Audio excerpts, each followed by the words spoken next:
Sambunani, now if you clicked on this video, it probably means that you have a business idea that you probably want to start and you've been needing to start, or you found a way to make money and you want to make it legit, or like most of South Africans and young adults coming out of college today, you've realized that there's not very much job opportunities and you need to find a way to make a living. Now, what do you need? You need to start a business. But how? What do you do? Where do you start? How and who tells you these things? Well, we got you covered with 7 steps on how to start your business now. Well, full disclaimer, this is a video that will help you move from a business idea or a business concept and to starting a legitimate enterprise. Anyway, from going forward and how do you manage those solutions, it will be in other videos and will obviously help you move along the way. Now, let's get started. Step number 1, write your business idea down. This is very important for 2 reasons: clarity and memory. I found that it helps you, especially with the law of attraction, if you really know what you want to do.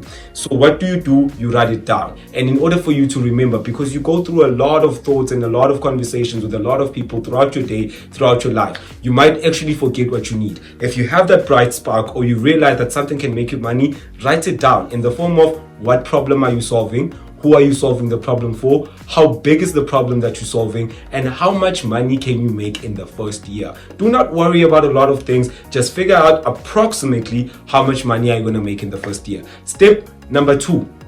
Tell the business idea to 7 people and get 7 potential buying customers. Now, let me explain why. The reason for this being is that we are very self-indulgent beings. We usually think that the things that we think about or the things that we say are the best things to ever happen in the universe. So what do? Get other people who are going to contradict your thoughts. What you need here is criticism. This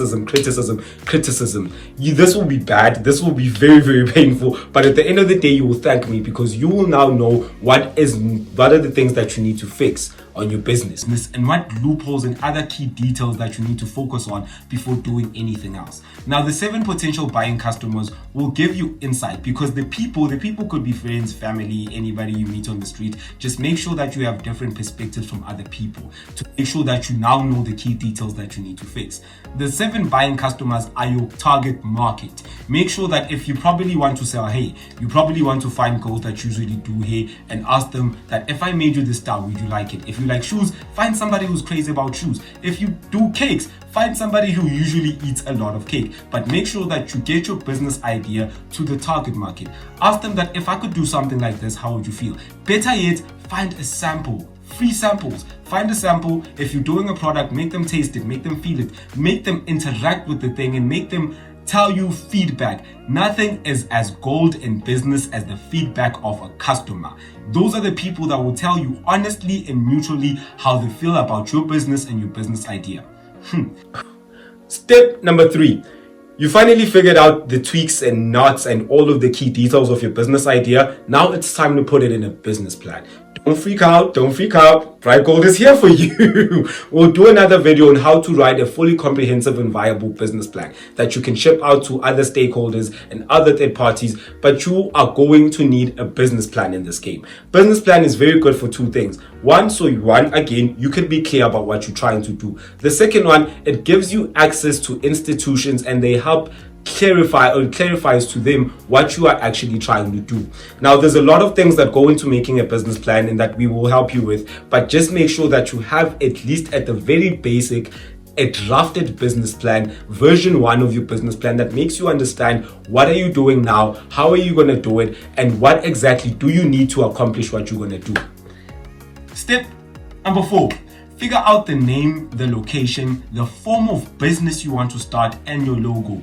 These are things that you want to figure out right now to go. Don't worry about the graphic design and the design of your logo and whether it looks good and it doesn't. These are things that you can change along the way. But the name, the location, and the form of a business is something that you need to figure out from the get-go so that it doesn't affect you in the long run. There's nothing as horrible as wanting to name your business Summer's Bakery, and you do Summer's Bakery for an entire 6 months with branding and stickers and posters and advertising, social media, just to find out when you get to the CIPC offices, somebody has the name Summer's Bakery. So what do? Do this now. go to your CIPC, find out there's a name available, and figure out the name. And the location. Location is absolutely important. Location. This is a business lesson that I learned from one of my mentors, who told me that at the very least, what will most be impactful on your success is where you are based. We all know that certain benefits and certain preferences are given to people in certain places. Obviously, if you're born in a poor place, in a poor family, you're gonna have a much bigger disadvantage compared to the person who was born in a nice suburban family with a very big bank account from their family. So this means that where you place your business will be absolutely key to the performance of your business in the long run. The form of your business. The form of your business is important for one thing. It figures out how do you interact with your stakeholders. If you are a sole proprietor, it means that you have the entire control of the company.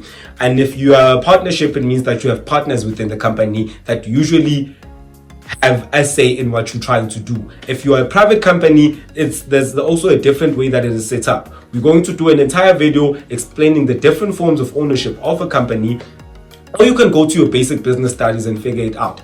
But it is absolutely important for you to know what type of form of a company you are going to build or business you are going to build, as this will be very key in the growth of your business. For instance, a sole proprietor who owns everything and is the one-man show who makes all the decisions in the company, one has the benefit of making sure that they have control of their company. But the disadvantage is somebody who's building a quota or somebody who's selling Amagwinya Estratini cannot grow very far because their jurisdiction and their level of growth is hindered by what type of company they made or what type of company they built in the beginning. But a private company with a bunch of shareholders and a bunch of partners has a different perspective and is able to solve different problems in a different way, meaning that their growth is absolutely drastic and high compared to the sole proprietor. These are things that you're gonna need to focus on. Now, if you have this on lock, it's time to get your paperwork done, which leads us to step number 5. Step number 5, get your paperwork done. Register your company with CIPC, get your tax clearance from SARS, or you're gonna supply some other things to somebody or some other business. You're gonna need your CSD paperwork done. Now, this goes back to the form of ownership. How do you know what paperwork to get? The type of business you are building will determine what type of paperwork do you need in order for you to move faster and in order for your things to best believe and take this from me. Nothing is as fulfilling when somebody asks you, do you have your registers? Do you have your paperwork? Do you have this? Do you have this? Do you have this? And you will thank me at the end. Now, once you have your paperwork done, it's time to go to the 6th step. The 6th step is something that is very close to my heart, and it is optional, but it feels like those cheat codes that you usually have in video games that will take you a long way. Step number 6 is have a team. Build your team. We are made in a lot of different ways. We have a lot of perspectives and we are different in a lot of key areas in life. What I see is not what you see. What I am good at is not what you are good at. And my strengths are not your strengths, so are my weaknesses.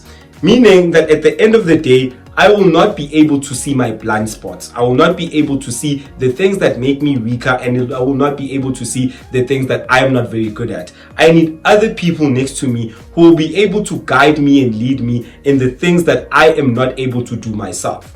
For instance, I'm a creative, artistic, visionary person who's fiery and is able to speak well and is able to get a message across. But at the end of the day, I am very, very, very bad at focusing on the key details. I see the bigger picture.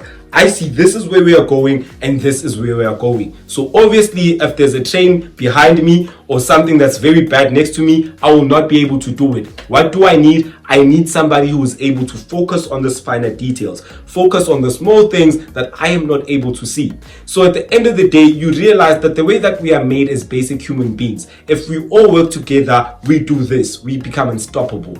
Now, I suggest that you start probably with a team of 4 to 5 people to make it easier for you to manage those people, because at the end of the day, it's not going to be an easy road. You're not going to always agree. But if you have people that you truly trust and people who are truly dedicated to your vision and truly dedicated to the hard work and building what you are trying to build, you will go a very long way. People build businesses.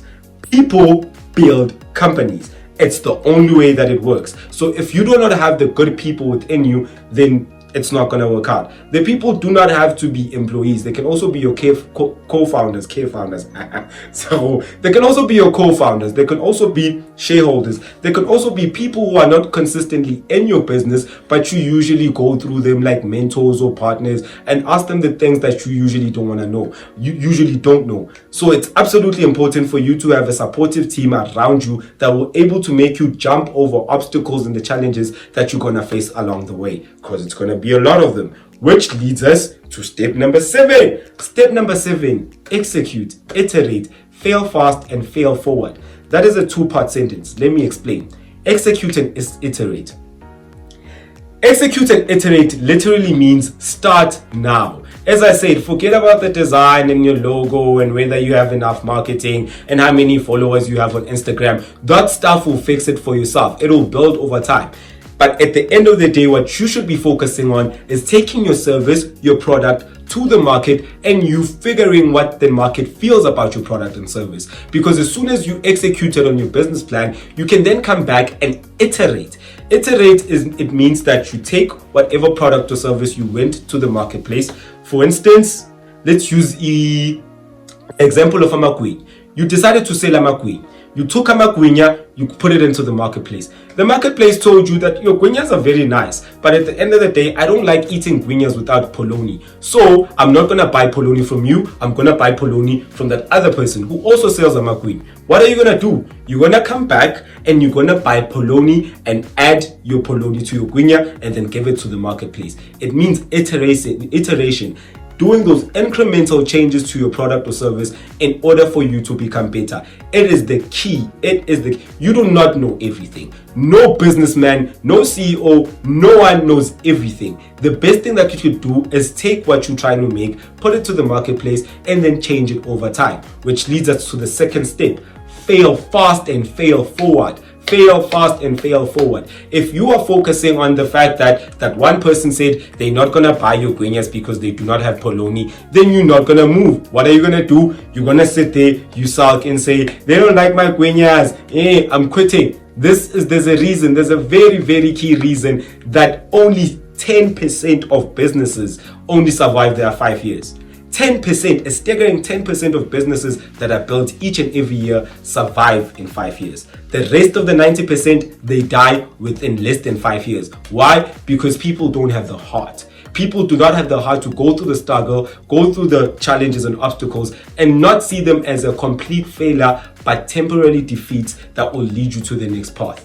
Now, you in step number 7, you have your business, you executing, you iterating. We obviously know that it's gonna take a long way to your success and it's gonna take a long path for you to be great. But hold on and realize that there's a very big road ahead of you, and you are now better than 90% of the people because you started. You have started your business. It takes us a very long time to make these videos, so we thank you. And if you are interested in other content like this, like success and business and fitness and how to get better in life, then please give this video a like, subscribe right under here, and share this video. Turn on the notification bell, because we have a lot of content coming up to make sure that you become better and you become the best possible version of yourself. Dango!